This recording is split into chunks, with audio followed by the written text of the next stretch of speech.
solamente una vez o tienen más intentos? No, tienen más intentos. Ah, bueno, gracias. No, tienen más intentos, los puedes hacer las veces que quieras, Cami. Así que pueden practicar con eso, las veces que quieran. Pero de este examen eh, vamos a ver las que más complicadas hayan resultado. Yo más o menos sé que hay algunas que son más complicaditas, por ejemplo, el tema de la formación de la orina, sé que es un tema que cuesta. Entonces, acuérdense que el Moodle las ordena al azar, que no es el orden que yo les voy a mostrar acá. Entonces, este es el examen verdadero, cuando nosotros lo cargamos, el Moodle las ordena al azar a las preguntas. Entonces, por ahí la pregunta de la Cami, la 14, en el Nico es la 20. Entonces, por eso les digo que búsquenla, porque no va a ser por ahí la misma 1 que tengo yo, ¿sí? La 1 era esta, que nos decía que usted es médico de una obra social y estando de guardia un sábado de julio, acude al domicilio de uno de los afiliados de dicha identidad. Al ingresar a la vivienda, nota que el ambiente, perdón, está demasiado cálido y le informan que la paciente es la abuela de la familia. María tiene 80 años, padece hipertensión arterial desde hace más de 20 y diabetes mellitus tipo 2 aproximadamente hace 30 años. Ambas están correctamente tratadas y compensadas.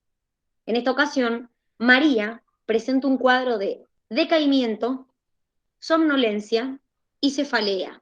Y a usted le llama la atención que la mujer de tez blanca tiene las mejillas rojizas. Usted supone que la paciente padece de una intoxicación por monóxido de carbono. Al respecto, marque la opción correcta. El suministro de dióxido de carbono a los tejidos, en especial al cerebro, está alterado en esta intoxicación, lo que explica los síntomas. A ver, primero, que claramente nos está aclarando que es una intoxicación por monóxido. Y acá me están hablando de dióxido de carbono. ¿Sí? Después la opción B me dice, el monóxido de carbono forma una unión estable con el grupo hemo de la hemoglobina y no deja que el oxígeno se una a la misma. El monóxido forma una unión inestable con el grupo hemo. Lo que pasa, que es justamente la opción correcta, es que el monóxido tiene más afinidad que el oxígeno por la hemoglobina. Entonces, poca concentración de monóxido ya te satura grandes cantidades de hemoglobina. Entonces ese monóxido se empieza a transportar a los tejidos. Por eso la persona se intoxica. Dice, si la persona no es tratada con dióxido de carbono a alta concentración, puede morir. No, claramente si está intoxicada, yo lo que tengo que hacer es ventilar el ambiente donde está o sacarla de ese ambiente y colocarle oxígeno, no dióxido de carbono. Entonces, aparte acuérdense que cuando ustedes vieron la hemoglobina, vimos que el oxígeno se transportaba unido al grupo hemo y el dióxido de carbono se transportaba unido al grupo amino de la hemoglobina, no al grupo hemo. Entonces, la correcta es que cuando una persona se intoxica con monóxido es porque la hemoglobina tiene más afinidad por el monóxido que por el oxígeno que tiene que transportar. Por eso, cuando, por ejemplo, hay un incendio, generalmente la persona primero se muere intoxicada y después por ahí se quema. Porque el monóxido de carbono inmediatamente lo que hace es desmayarte, perdés la conciencia. Entonces, generalmente la persona primero se intoxica y después se quema.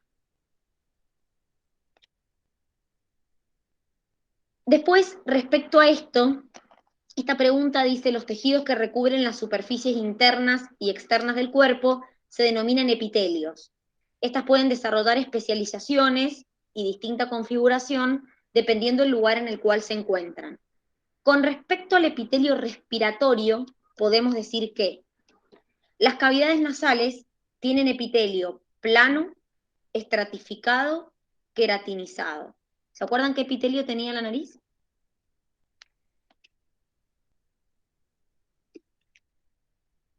cilíndrico, Cilíndrico. pseudoestratificado, ciliado. Los neumocitos tipo 1 forman la membrana de intercambio gaseoso y tienen una alta tasa de replicación celular. ¿Qué tiene de mal eso? ¿Qué pasaba con los neumocitos tipo 1?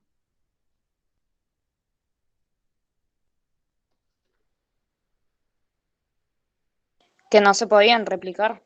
Muy bien, perfecto, exactamente. Los neumocitos tipo 2 son los encargados de la segregación del surfactante pulmonar, eso era correcto. El neumocito tipo 2 sí podía regenerarse. Y la D me dice, el epitelio respiratorio presenta vellosidades en su membrana apical. ¿Qué tenía el epitelio respiratorio? ¿Dónde están las vellosidades?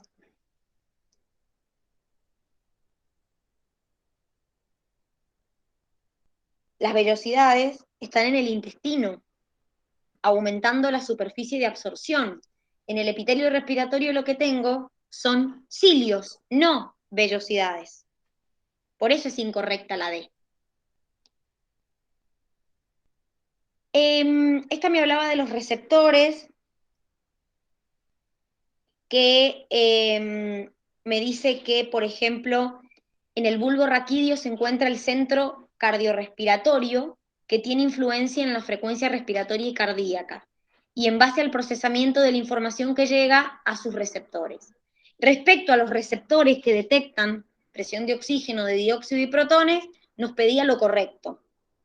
Nos dice, los receptores centrales son más importantes para la respuesta temprana, ya que tiene un tiempo de respuesta del orden de los 7 segundos y los periféricos demoran más en responder de 7 a 10 minutos. ¿Cómo era eso de los receptores centrales y periféricos? Era al revés. El receptor central demora más de 7 a 10 minutos y el receptor periférico responde en segundos. Después me dice, los receptores centrales generan una respuesta de mucha mayor magnitud a los generados por los periféricos. No, la respuesta es la misma. Los quimiorreceptores periféricos son más sensibles a la caída en la presión de oxígeno por debajo de los 60 milímetros de mercurio y en segunda instancia al incremento en la presión de dióxido y de protones. Eso es correcto. En los receptores centrales es al revés. Hay más sensibilidad al incremento de dióxido y menos, o sea, en segunda instancia, a la caída de oxígeno. Y la D me dice, un descenso en la presión de oxígeno o un aumento en la concentración de protones genera hipoventilación. Cuando yo tengo una concentración de protones, tengo una acidosis, si tengo una concentración de protones elevadas. Si tengo una acidosis, mejor dicho, la respuesta es hiperventilarse, no hipoventilarse, para perder dióxido de carbono. Y justamente, si tengo poca presión de oxígeno, justamente la hiperventilación también me sirve porque incorporo más oxígeno. Después me dice, usted se encuentra de guardia en el hospital Noti, recibe a Santino, un niño de 5 años que ha ingerido por error aspirina, que es ácido acetil salicílico. Los padres le cuentan que el niño encontró en la heladera la caja y se comió tal como si fueran caramelos. Como es de esperar, Santino desarrolla una acidosis, es decir, una disminución del pH sanguíneo. Marque lo que considere correcto. Entonces, hay opciones que yo ya las puedo dar por descartadas. Por ejemplo, la A me dice, desarrolla una disminución en los protones. Si tiene una acidosis, ¿cómo están los protones? Aumentados. Exacto. O sea que ya la A la doy por descartada. Recién dijimos que cuando tengo una acidosis, la respuesta es hiperventilar. Y las D y la B me hablan de hipoventilar. O sea que la correcta era la C. Desarrolla una hiperventilación que permite que ese aumento del dióxido sea eliminado. ¿Por qué? Porque en realidad dependía de esta reacción que tenemos acá. ¿Qué me dice esta reacción que tenemos acá? Que la reacción se desplaza en un sentido o en el otro, dependiendo de la concentración de dióxido de carbono. Entonces, por ejemplo, si yo tengo mucha concentración de dióxido de carbono, la reacción se desplaza hacia allá. Voy a formar protones. Si tengo poco dióxido de carbono, la reacción se desplaza hacia acá. Es decir, voy a tender a formar dióxido de carbono. Si yo tengo una acidosis, tengo muchos protones. Por lo tanto, tengo que desplazar la reacción hacia allá. Para poder desplazar la reacción hacia allá, tengo que disminuir la concentración de dióxido. Para eso me hiperventilo. Por eso, ante una acidosis, la respuesta es hiperventilarse.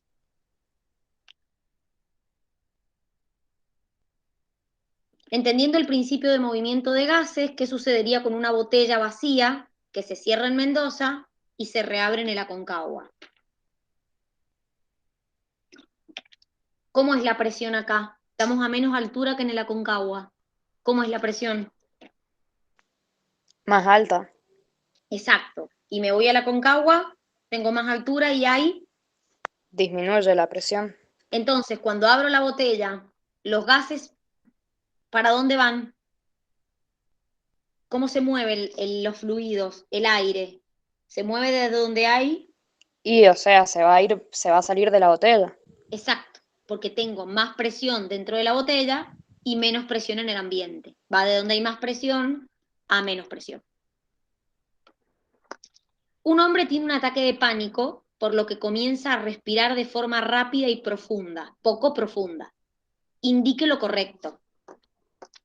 Su volumen corriente se mantiene. El volumen corriente es el volumen de aire que yo muevo en cada inspiración y expiración. Claramente, si estoy diciendo que es poco profunda, el volumen corriente no se va a mantener. Está usando los intercostales internos para aumentar la velocidad de respiración. Para cuando se usan los intercostales, que son músculos accesorios, es porque es un proceso forzado. Y en este caso tengo un ataque de pánico. O sea, no es un proceso forzado. Su volumen muerto aumentará. El volumen muerto es el volumen de aire que perdíamos, que no llega a los pulmones, que se pierde en la faringe, la laringe, la tráquea, que no llega. Ese volumen muerto, si entra menos aire, el volumen muerto es menos. Lo que le va a pasar a esta persona es que no va a tener buena ventilación alveolar. ¿Por qué? Porque como está haciendo las respiraciones menos profundas y más rápidas, sus inspiraciones y sus expiraciones van a ser cortas, entonces no va a llegar buena cantidad de oxígeno, no va a tener buenas inspiraciones y expiraciones justamente por la situación que está pasando. Esto de la curva de la hemoglobina, la curva se podía desplazar a la izquierda o a la derecha. Cuando acá me preguntan qué cosas la desplazaban hacia la izquierda. Este era fácil. Lo que desplaza hacia la izquierda es cuando disminuye la presión de dióxido, cuando disminuye la temperatura o cuando aumenta el pH. Esto significa que la hemoglobina y el oxígeno tienen tienen más afinidad, entonces la hemoglobina tiende a retener al oxígeno y no a cederlo. Matías es un niño de 3 años que desde muy pequeño ha tenido espasmos bronquiales. Su madre conoce esta situación y siempre está atenta por si se le cierra el pecho. El niño concurre a su control de salud, usted lo revisa y lo encuentra muy bien. El niño está creciendo bien, su peso y talla son adecuados, el desarrollo psicomotor está acorde y en este momento no tiene broncoespasmo. La madre del niño le comenta que los últimos episodios de broncoespasmo han sido durante la noche. Teniendo en cuenta sus conocimientos, marque la opción correcta sobre la explicación de este fenómeno. Normalmente durante el sueño la vía aérea colapsa.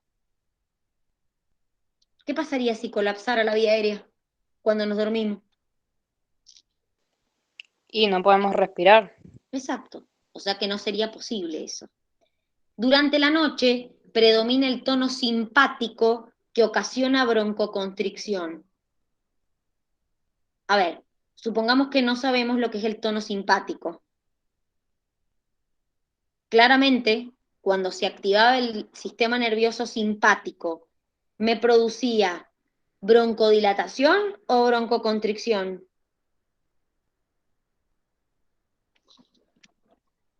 Broncodilatación. O sea que por más que no sepa lo que es el tono simpático, el sistema nervioso simpático cuando se activa, broncodilata, no broncocontrae. Durante el sueño, la frecuencia respiratoria disminuye, ya que disminuyen los requerimientos basales de oxígeno. Es verdad que cuando dormimos, nuestra frecuencia respiratoria disminuye, pero lo que no es verdad es que los requerimientos basales de oxígeno disminuyan, porque cuando yo hablo de requerimientos basales, hablo de el oxígeno mínimo que necesito para las funciones vitales, para mi corazón, para mis pulmones, para mi riñón, para... Entonces, esos requerimientos basales son iguales, por más que esté durmiendo. No es que el riñón deja de funcionar por más que yo esté durmiendo. Entonces, es verdad que la frecuencia respiratoria va a disminuir, pero no es verdad que los requerimientos basales de oxígeno vayan a disminuir. Por lo tanto, la correcta es que durante el sueño predomina el tono del nervio vago que provoca broncoconstricción. El nervio vago es el 10º par craneal que inerva todos los órganos de nuestro cuerpo, entre ellos a los bronquios. Entonces, es normal o es más común que cuando estamos durmiendo, lo mismo que las personas que son asmáticas, cuando es la noche y estamos durmiendo, se pueda producir una broncoconstricción. ¿Cuáles son las presiones parciales de oxígeno en la arteria pulmonar, alveolo y vena pulmonar? A ver, pensemos. La vena pulmonar viene del pulmón y llega hacia la aurícula izquierda del corazón. La parte izquierda del corazón es la parte oxigenada. Entonces, ¿qué presión de oxígeno va a tener?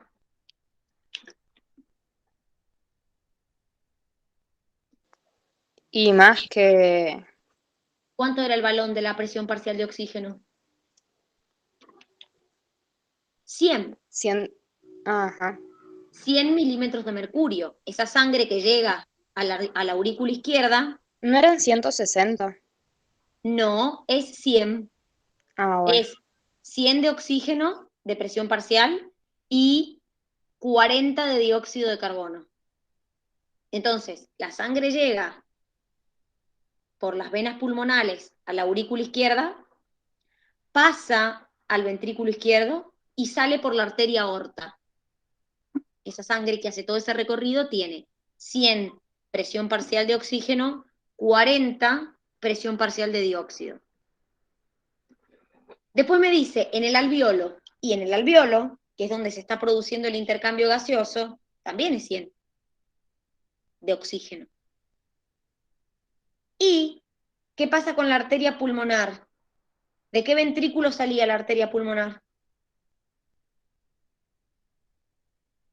¿Del derecho o del izquierdo? Del derecho. Entonces, toda la parte derecha del corazón es la parte carbooxigenada. La aurícula derecha, el ventrículo derecho, la arteria pulmonar, todo eso tiene sangre carbooxigenada. Por lo tanto, tiene ¿qué presión parcial de dióxido y qué de oxígeno? ¿Se acuerdan los valores? No. 46 de dióxido de carbono, 40 de oxígeno.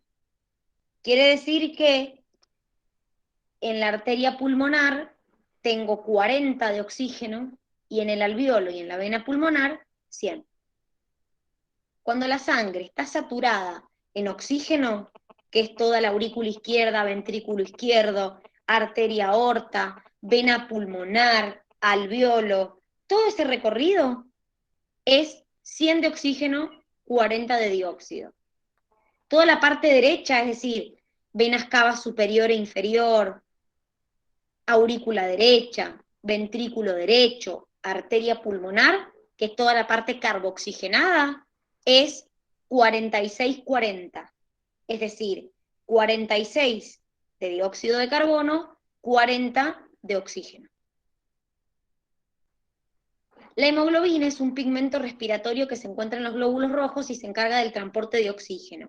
Sin embargo, los músculos tienen otro pigmento que también se encarga de transportar el oxígeno, el cual se denomina mioglobina. Con respecto a este, podemos afirmar que tiene una curva desviada hacia la derecha, tiene más afinidad por el oxígeno que la hemoglobina. Cuando el tejido no recibe más oxígeno por la hemoglobina, comienza a transferirlo la mioglobina, actúa como una reserva adicional de oxígeno.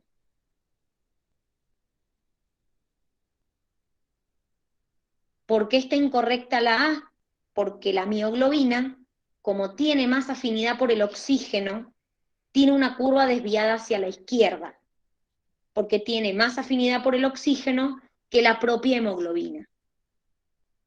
Entonces, cuando en el músculo el aporte de oxígeno por la hemoglobina no es suficiente, entonces, en ese caso, ahí recién la mioglobina cede el oxígeno.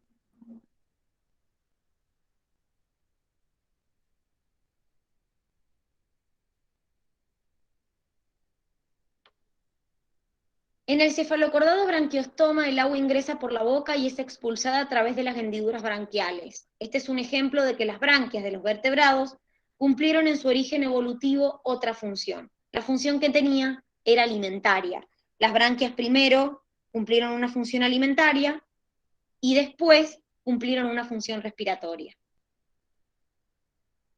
Bien, los órganos respiratorios tienen como función permitir el paso del aire para que llegue a los alveolos. Sin embargo, se encuentra también dentro de este sistema el órgano encargado de la fonación. Respecto a las cuerdas vocales, marque lo correcto. Las cuerdas vocales son 4, 2 derechas, 2 izquierdas.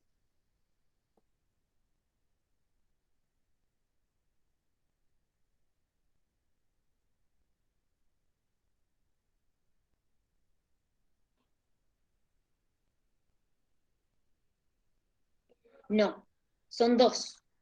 Son 2 músculos longitudinales con ligamentos transversales. Anatómicamente, las cuerdas vocales se localizan en los anillos traqueales. ¿Dónde están las cuerdas vocales?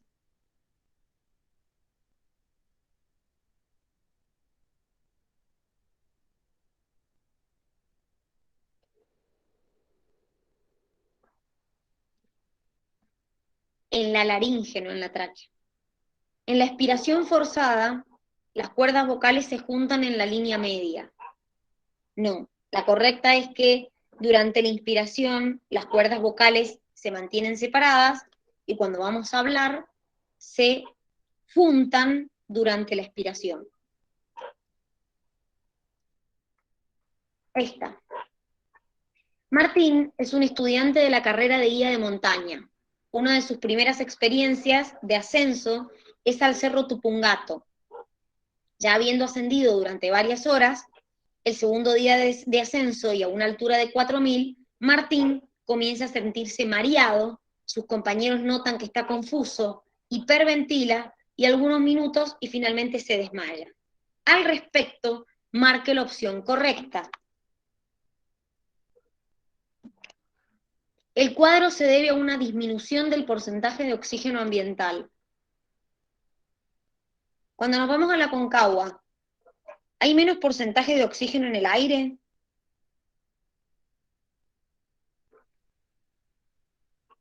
No, se mantiene. No, se mantiene exactamente el porcentaje de oxígeno en el aire acá y en el aire en el Aconcagua es 22%. El desmayo se produce por un aumento de la presión de dióxido de carbono. A más altura, ¿qué pasa con la presión? Disminuye. O sea, disminuye la presión de oxígeno y también disminuye la presión de dióxido de carbono. El cuadro se debe a una alteración de la ventilación. No, la ventilación se altera, que es cuando dice que hiperventila, como respuesta a lo que le pasó. En realidad lo que le pasó es que al estar en altura y al haber menor presión, hay menor presión de oxígeno, pero el porcentaje de oxígeno en el aire es el mismo. Jacinto padece una enfermedad que les produce disminución importante en la secreción de antidiurética. Este déficit le produce una serie de alteraciones orgánicas. ¿Para qué servía la antidiurética? ¿Qué hacía? Esto lo han visto hasta en circulatorio, en endocrino. Retenía la orina. Disminuía muy bien, disminuía la diuresis. Bien, fíjense que acá me está diciendo que tiene una disminución en la secreción, o sea que produce menos antidiurética. Si produce menos antidiurética, ¿va a orinar más o menos?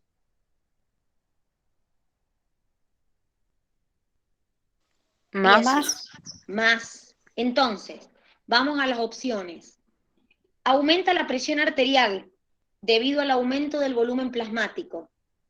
Si orina más, ¿va a aumentar su volumen plasmático y su presión arterial? No. No, va a disminuir. Exacto. Difunde grandes cantidades de agua desde el tubo contorneado distal hacia el fluido intersticial. Si eso pasara, quiere decir que yo estoy reabsorbiendo agua. ¿Alguno se acuerda cómo hacía la antidiurética para disminuir la diuresis? ¿En qué parte de la nefrona actuaba? ¿En qué parte ejercía el efecto? Actuaba en el tubo colector y en la última porción del tubo contorneado distal. ¿Qué hacía? Volvía a esos tubos permeables al agua, entonces yo reabsorbía agua, entonces mi orina era hipertónica. Si no hay antidiurética, eso no va a pasar. No voy a reabsorber agua y entonces el agua se va a ir con la orina. La C me dice aumento de la reabsorción de agua a nivel del conducto colector. Es lo que les estoy diciendo. Si no hay antidiurética presente, no voy a reabsorber agua. Lo que va a ocurrir es que si hay menos antidiurética, yo no voy a reabsorber agua y entonces ese agua se va a ir con la orina. Por lo tanto, mis orinas van a ser hiposmóticas, van a tener mucho contenido de líquido y poco contenido de soluto. El 10% de los casos de hipertensión son de causa renal. Esto significa que el riñón sería el responsable del aumento de la presión arterial. Esto podría deberse A, que el riñón no elimina suficiente agua. B, que hay algún problema en la vascularización renal que genera aumento de renina. C, que el riñón es insensible al FAN. D, que el riñón es muy sensible a la antidiurética. Vamos por partes. La sangre llega al riñón, se filtra, forma orina. Si a mi riñón llega menos sangre, el riñón detecta eso y secreta renina. ¿Qué hacía la renina? ¿Qué activaba? A la angiotensina. Es decir, me activaba el sistema renina-angiotensina. Puntualmente me convertía el angiotensinógeno en angiotensina 1. ¿Y ese sistema qué hacía cuando se activaba? Con la presión, ¿qué hacía? Disminuía. A ver, ¿qué hacía con la presión cuando se activaba ese sistema? Aumentaba la presión arterial. Cuando se activa el sistema renina-angiotensina-aldosterona, el efecto de ese sistema es aumentar la presión. Por lo tanto, si yo disminuyo el flujo de sangre al riñón, el riñón secreta renina y cuando se secreta la renina, se activa el sistema renina-angiotensina. Entonces mi presión aumenta.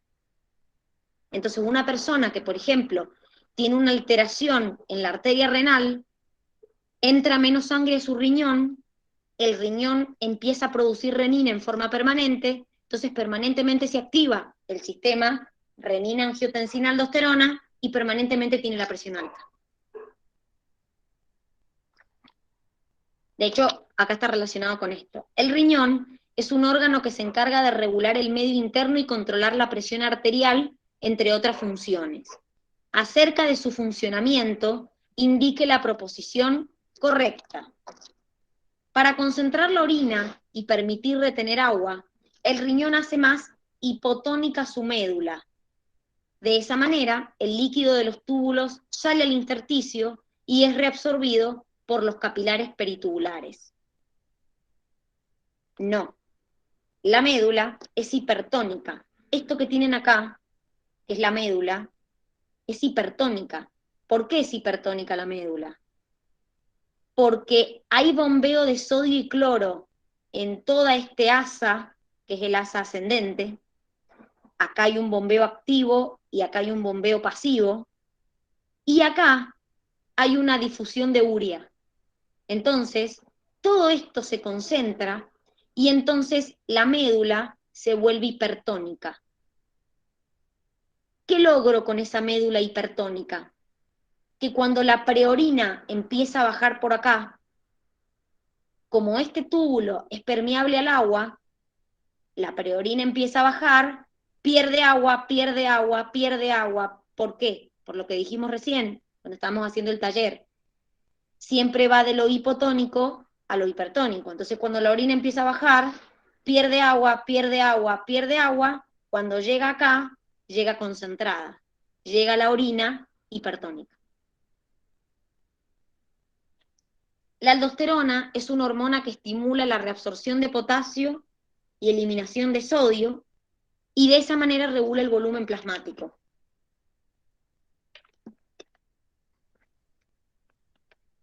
¿Qué está mal ahí? La aldosterona también la vieron en endocrino, en circulatorio. O sea, por más que no hayan estudiado excretor, la aldosterona la han visto. Hace al revés, Es chicos. excreción de potasio Es y absorción de reabsorción de sodio en sangre. sodio y excreción de potasio. Exactamente. Una disminución congénita o adquirida del diámetro de la arteria renal puede ser causa de hipertensión. Es lo que les estaba diciendo yo. Cuando disminuye el flujo de sangre al riñón, el riñón secreta renina y entonces se activa este sistema y entonces se produce una hipertensión. El riñón tiene como función endocrina, por ejemplo, ante un aumento de la presión, secretar renina, que cataliza la conversión del angiotensinógeno en angiotensina. Y, ante una hipoxia renal, secreta eritropoyetina, que produce el aumento de la liberación de glóbulos rojos por la médula ósea. ¿Qué dijimos? Que el fin de la activación del sistema renina-angiotensina es aumentar la presión. O sea que ¿cuándo se va a activar este sistema? Cuando ¿qué pase con la presión? Disminuya. Exactamente. Y ahí me dice que ante un aumento de presión va a secretar renina. No, ante una disminución en la presión se va a secretar renina.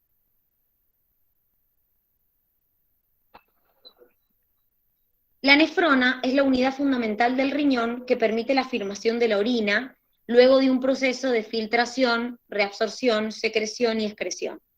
Como sabemos, una vez producida la filtración, el líquido filtrado comienza a avanzar a lo largo de los túbulos renales y su composición va cambiando. Analizamos dicho proceso, podríamos afirmar que si se le suministra a una persona un estimulador de la ECA, se inhibe la producción de angiotensina 2, lo que estimula la liberación de antidiurética y provoca que el túbulo colector se vuelva permeable al agua. Si estimulo la liberación de ECA, ¿qué hacía la ECA? ¿Convertía qué en qué?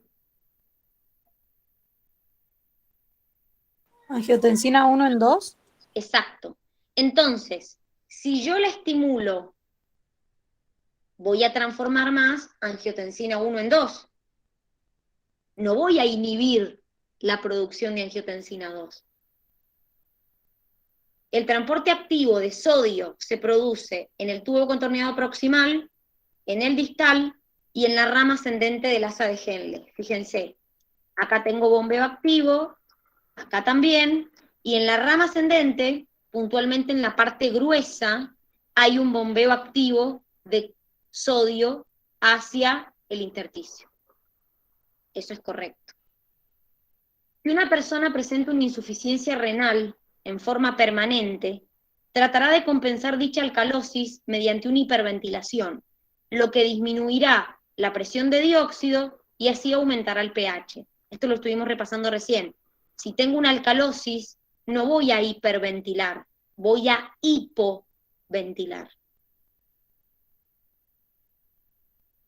Si un individuo presenta una deficiencia respiratoria, la orina tendrá más contenido de hidrógeno, por lo que su pH será menos ácido. Si tengo más contenidos de hidrógeno, ¿cómo es el pH? Más ácido.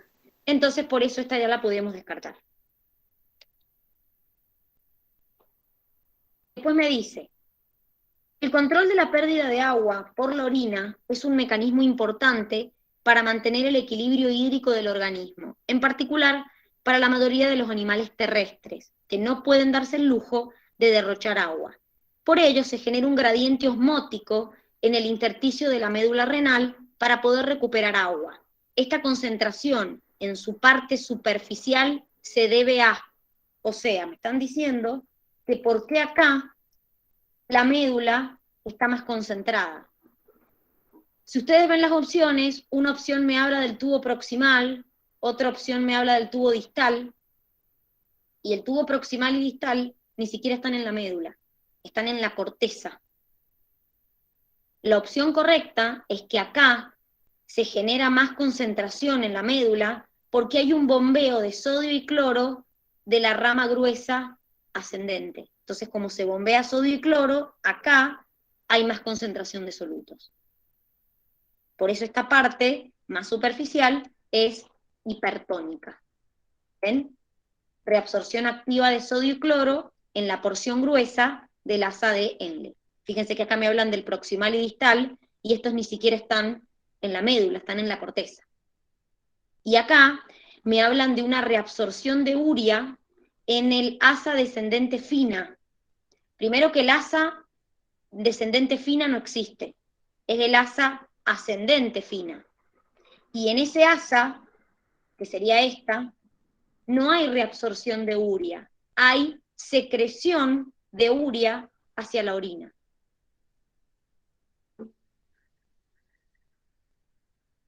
Considere un hombre y una mujer de igual peso y altura e indique cuál de los dos tiene mayor porcentaje de su peso corporal en agua.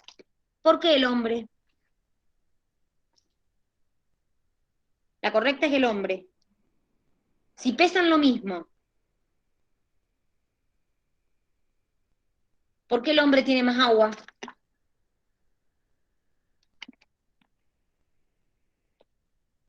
¿Saben por qué? Porque las mujeres tenemos más tejido adiposo. El tejido adiposo tiene menos agua. Entonces, por eso, como el hombre tiene menos tejido adiposo, mayor porcentaje de su peso corporal es agua. Aproximadamente en una mujer hay entre un 52-55% y en un hombre más. Como nosotras tenemos más tejido adiposo, el tejido adiposo no tiene agua. Entonces por eso el hombre tiene más cantidad de agua en su peso corporal. Según las diferentes formas de incorporar agua para mantener el equilibrio hídrico, podemos afirmar que la forma más eficiente de incorporar agua es consumiendo alimentos ricos en ella, no es bebiendo. El agua metabólica es el agua que se produce por la destrucción enzimática de sustancias como, por ejemplo, 1 gramo de proteína, 0,3 gramos de agua, 1 gramo de glucosa, 0,6 y 1 gramo de lípidos, 0,9. ¿Qué tiene de incorrecto eso?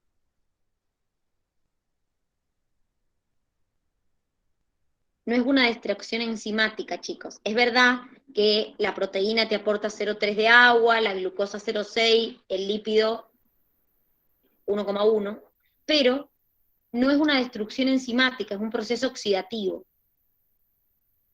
Los peces de agua salada, para evitar deshidratarse, beben agua de mar y para eliminar el exceso de sales, tienen sistemas especiales en las branquias que bombean el exceso de iones. Eso es verdad.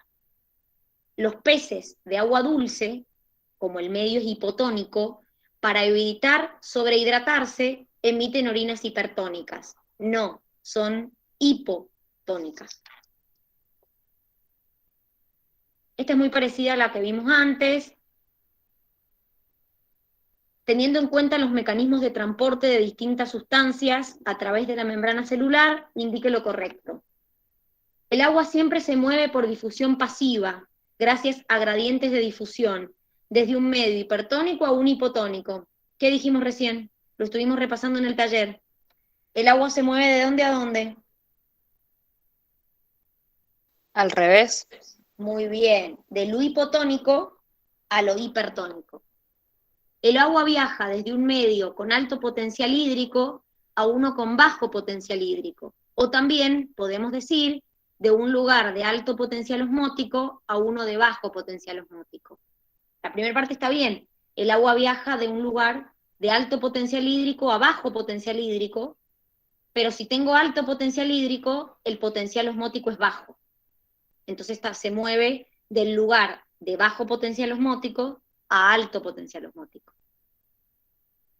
Como el sudor humano contiene sales, a medida que transpiramos se pierde agua y sales. Por eso la concentración del fluido extracelular se mantiene constante. Esto es verdad. Si luego de una transpiración profusa ingerimos agua pura, el medio se hará hipotónico respecto al intracelular, lo que hará que las células incorporen agua y sufran un proceso de plasmólisis.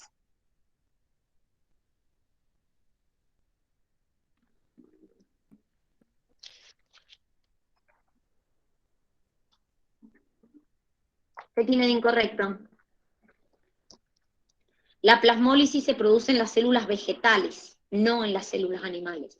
Es la entrada de agua cuando la célula vegetal tiene una plasmólisis, diríamos, es porque la célula vegetal cambia su composición, es decir, no se produce en las células animales.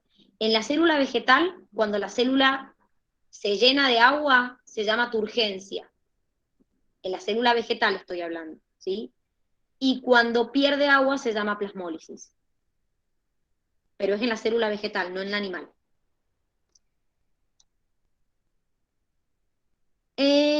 Esta la estuvimos viendo recién, un poquito de la formación de la orina.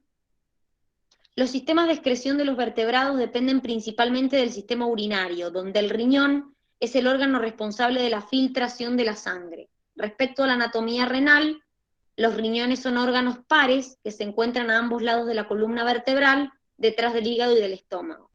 Eso es verdad. ¿Son órganos retroperitoneales? Sí, encontrándose el izquierdo algo más abajo que el derecho, debido a la presencia del hígado. Es al revés. Al corte se identifica corteza externa, corteza interna y médula. No, es la corteza, médula externa, médula interna. La médula, a su vez, se divide en cálices mayores y menores que desembocan en la pelvis renal, la cual se continúa con la vejiga. No, la pelvis renal se comunica con los uréteres. Esta es la que vimos recién. La orina se forma gracias al trabajo en conjunto de todas las nefronas. Con respecto al funcionamiento del túbulo renal, marque lo correcto. En el tubo proximal se bombea sodio hacia adentro del tubo, ya está mal, porque en el tubo contorneado proximal se reabsorbe sodio, o sea que pasa al intersticio, no al túbulo. Si bien mediante este mecanismo el filtrado se mantiene isotónico en esta porción, se reabsorbe entre el 60 y el 70% del filtrado, este volumen pasa a los capilares peritubulares, es correcto. La pared de la porción descendente del asa es permeable a la sal e impermeable al agua. Todo lo contrario a lo que dijimos. La rama descendente del asa es permeable al agua. En la porción ascendente del asa hay transporte activo de sodio hacia afuera, mientras que la permeabilidad al agua disminuye. Esto produce salida de solutos y no de agua. En la porción ascendente hay transporte activo en la parte gruesa solamente, es decir, miren, en esta parte, que es la parte ascendente, el transporte activo de sodio y cloro se hace acá. Acá hay transporte pasivo. Y esta rama es permeable al agua, no es impermeable, es relativamente permeable. Y esta rama es permeable a los solutos, es decir, los solutos pueden salir. Bueno, muchachas, vamos a llegar hasta acá con la corrección. Hemos salteado algunas porque por ahí se repetían, entonces me interesa por ahí que vean algunas más un poquito complejas, pero he tratado de que más o menos vean de qué se trata el examen, para que entiendan un poquito las preguntas, por qué lado pueden rumbear, porque todo esto en los globales lo van a tener que rendir, ¿sí? Que tengan una linda tarde, nos vemos mañana. Chau, chau. Gracias, Dani, Mañana. nos vemos. Chau, Chao. chau, nos vemos.